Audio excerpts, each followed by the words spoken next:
बिस्मिल्लाहिर्रहमानिर्रहीम। अस्सलाम वालेकुम। आई होप आप सब खैर खैरियत से होंगे, जहाँ कहीं होंगे खुश होंगे, आबाद होंगे। आपकी दुआओं से अल्लाह का शुक्र है मैं भी ठीक ठाक हूँ। यहाँ हो रहे रात के 11 बज रहे हैं। टाइम में दिखाना चाह रही हूँ पर सही से फोकस नहीं हुआ। तो खैर यहाँ पे 11 बज रहे हैं और बहुत ही ठंड थी। मेरा दिल चाह रहा था कॉफ़ी पीने को, तो कॉफ़ी का साशे मैं काफ़ी पहले लेकर आई थी, ये पड़ा हुआ था तो मैंने सोचा अपने लिए और है के लिए काफ़ी बना लूँ। और ये मैं आप लोग को निशान दिखा रही हूँ कि कल जो है ना मैं वोट डाल के आई थी तो उसी का निशान अभी तक है, ये निशान नहीं हटा। अच्छा जी, तो यहाँ पे जो है ना मैंने दूध गर्म करने के लिए रख लिया है। अच्छे से दूध को गर्म करूँगी और ये कॉफ़ी को मैंने कट कर दिया है। वैसे तो ये कॉफ़ी ऑलरेडी ही मीठी होती है, लेकिन फिर भी मैं थोड़ा सा जो है ना शुगर डाल देती हूँ दूध में, और अच्छे से गर्म होने के साथ ही इसमें मैं कॉफ़ी पाउडर भी डाल देती हूँ। अच्छा, ये कैपुचिनो नहीं है, वरना पहले मैं इसको ब्लेंड करती। ये बस पाउडर है, तो बस दूध में ही गरम दूध में मैंने इसे डाल के अच्छे से मिक्स कर दिया है और ये बन गई हमारी कॉफ़ी। तो ये मज़ेदार सी मीठी कॉफ़ी तैयार हो गई है। और वो जो दानेदार होती है वो थोड़ी सी कड़वी होती है, तो उसे पहले बीट करना पड़ता है।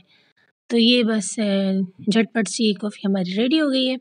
अब जो है ना यहाँ पे मैं इसे कपों में निकाल देती हूँ। तो हाफ़ कप जो है ना मैंने अपने लिए निकाल लिया, हाफ़ कप मैं हया के लिए निकाल लेती हूँ। बहुत ज़्यादा ठंड हो गई है कराची में, तो ऐसी बर्फ़बारी वाली हवाएं चल रही है कि हाथ पाँव के साथ दिल भी काँप रहा है। तो बस ये हमारी कॉफ़ी मज़ेदार सी रेडी हो गई है। 2 कप काफ़ी है ये, और इसका कलर भी कुछ इस तरीके से आप लोग को दिखा दूँ ये। अच्छा, कैमरा ऑफ़ करके जाती हूँ रूम में। मैं आ गई हूँ रूम में, और यहाँ पे जो है ना मेरे पॉकेट में मेरी रिंग भी पड़ी हुई थी, वो भी निकाल के मैंने पहन ली, ये देख सकते हैं। और टिकटॉक बनाने के लिए जो है ना मैंने रिंग पहनी हुई थी, ताकि जब मैं वोट डालूँगी और स्टैंप लगाऊंगी तो इस तरीके से ये रिंग भी दिखेगी और निशान भी दिखेगा, तो अच्छा लगेगा। तो साथ ही में फिर मैंने जो है ना टिकटॉक भी बना लिया था। अब नाइट का टाइम है, हम लोग सो जाते हैं। तो आज मेरा नाश्ता है चाय, अंडा और साथ में जैम, इसमें जैम है। और ये जो है ना डबल रोटी लेके आ गई है मेरे पास जोया।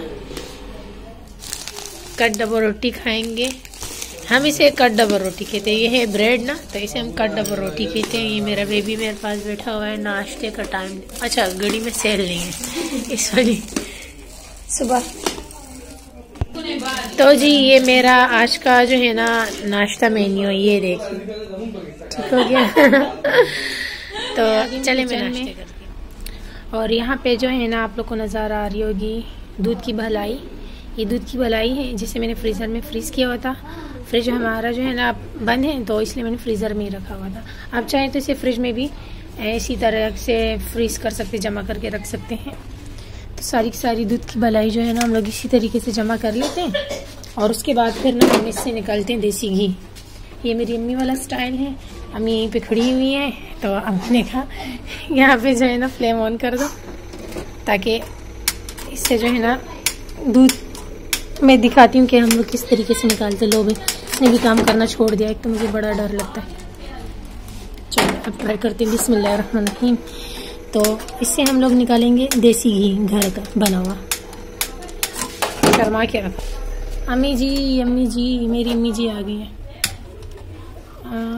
अभी देखो, अम्मी तो अम्मी होती है ना तो जी यहाँ पे जो है ना पहले हम इसे थोड़ा अच्छे से गर्म करेंगे ताकि ये सारा मेल्ट हो जाए। उसके बाद लो मीडियम फ्लेम पे हम इसे छोड़ देंगे पकने के लिए।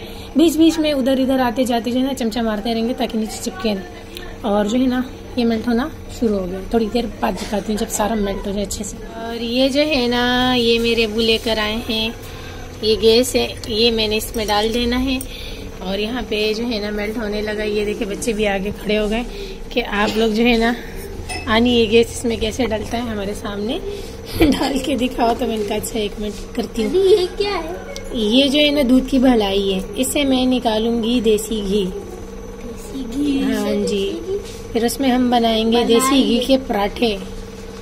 क्यों आप लोगों ने खाई नहीं है क्या? कभी कभी तो मैं रोटी के साथ भी निकाल देती हूँ खाते। ये वही है, वो जो मीठा मीठा सा मलाई नहीं होती, दूध की मलाई, ये दूध की मलाई है।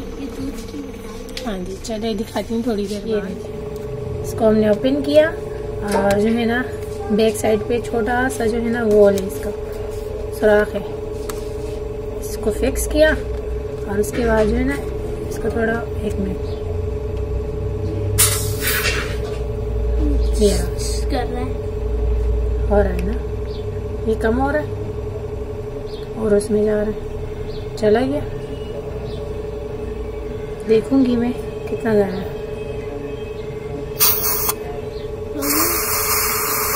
अब हो रहा है, यहाँ पे नजर आएगा हमें, ये रहा आ रहा है ना, नजर आधा है, पूरा ही जाएगा। डाल दो पूरा, क्या करना है पूरा इसमें डाल देते, ठीक है। ये देखिए मैं आपको दिखा नहीं पा रही, कैमरे में नजर नहीं आ रहा, आई थिंक नजर आ जाएगा थोड़ा सा नीचे। बिस्मिल्लाह, ये रहा, यहाँ पे नजर आ जाता है कि ये कितना है। एक मिनट में इस तरह करके दिखा देंगे। खैर छोड़े, ये हो गया, थोड़ा सा ही रह गया, ये बच गया, नेक्स्ट टाइम काम आएगा। और अब जो इसको चेक करते हैं, नहीं ऐसे मत करो ना। ये देखिए, ये मैंने स्लो किया हुआ है, तेज हो गया, ठीक है, तेज और स्लो ही ठीक है।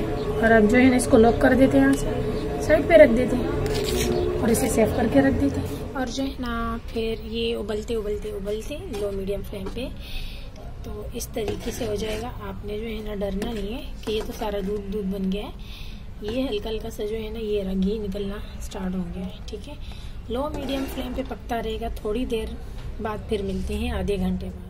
तो जी आधे घंटे बाद आप देख सकते हैं अच्छे से जो है ना हमारा घी जल चुका है और ये जो ऊपर आप लोग को घी नज़र आ रहा है ये अच्छे से निकल चुका है। अब यहाँ पे फ्लेम को मैंने ऑफ कर दिया है, स्टीनर रख दूँगी और जो है ना ताकि ये एक्स्ट्रा जो पार्ट है वो ना जाए हमारे घी में, और घी को मैं अच्छे से छान लूँगी, इस अपने घी वाले बर्तन में निकाल दूँगी।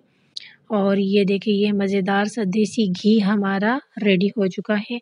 इस तरीके से हम पहले इसे छानेंगे और घी नीचे निकलता रहेगा। ये आप लोग को दिखाई दे रहा होगा कि घी जो है ना वो निकल रहा है।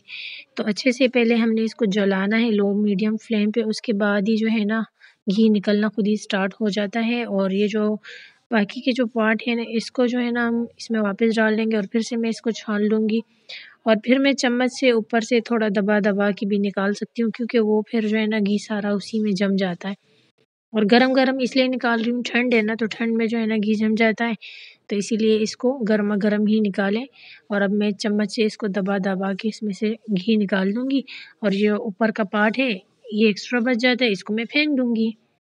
तो ये है हमारा घर पे घी बनाने का तरीका। और ये रहा हमारा देसी घी और कितना ज़बरदस्त येलो कलर का दिख रहा है। तो आपको मैं इसका फाइनल लुक सुबह भी दिखाऊँगी कि किस तरीके से रूम टेम्परेचर पे ये जम जाता है। तो यहाँ पे जो है ना अम्मी जो है ना आ गई थी मूँगफली लेके कि आ जाओ रूम में जाते मूँगफलियाँ खाते हैं। तो रात का टाइम था, हम सो गए और जब हम सुबह उठे तो मैं पराठा बनाने लगी, तो मुझे याद आया कि चले 2 दिन का व्लॉग ही आप लोग साथ शेयर कर देती हूँ। और पराठा बना रही हूँ देसी घी में, तो आप लोग को फाइनल लुक भी दिखा देती हूँ देसी घी का। और पराठे किस तरीके से इसमें बनते हैं तो वो भी आप लोग देख लीजिएगा। तो ये बस थोड़ा-सा मैंने सुबह वाला जो है ना सीन भी ऐड कर लिया है इसमें। तो कल मेरा व्लॉग नहीं आया था, तो कुल मिला के 2 दिन का व्लॉग मैंने एक साथ शेयर कर लिया आप लोगों के साथ।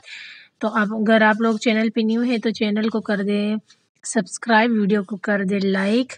और अगर आपको मेरी वीडियोस पसंद आती हैं तो मेरी वीडियो को एंड तक देखा करें और मुझे अच्छे-अच्छे कमेंट्स भी किया करें। मुझे आप लोग के कमेंट्स का बहुत वेट रहता है। तो ये देसी घी का फाइनल लुक देख सकते हैं कितना खूबसूरत जम चुका है ये। और अब मैं इसे पराठे के ऊपर डालूँगी और पराठा फ्राई करूँगी। तो बहुत ही मज़ेदार सी खुशबू भी आती है इसकी। तो खुशबू तो मैं आप लोग के साथ शेयर नहीं कर सकती लेकिन बता सकती हूँ। तो आप लोग पराठे का लुक देख लीजिए कि कितना खूबसूरत लगता है ये पराठा। आई होप आप लोग को ये रेसिपी समझ भी आई होगी। और कुछ भी नहीं करना पड़ता, बस सिर्फ जो है ना भलाई को जलाना पड़ता है, उसमें से घी निकल आता है और कुछ भी नहीं करना पड़ता। कितना आसान सा तरीका है। तो आप लोग एक बार इसे ज़रूर ट्राई करिएगा। आप लोग के साथ मैंने पूरी प्रॉपर रेसिपी शेयर की है देसी घी की। तो मुझे रखिए दुआओं में याद, अपना रखिए ढेर सारा ख्याल। कल मिलती हूँ नए व्लॉग के साथ, कल तक के लिए अल्लाह हाफ़िज़।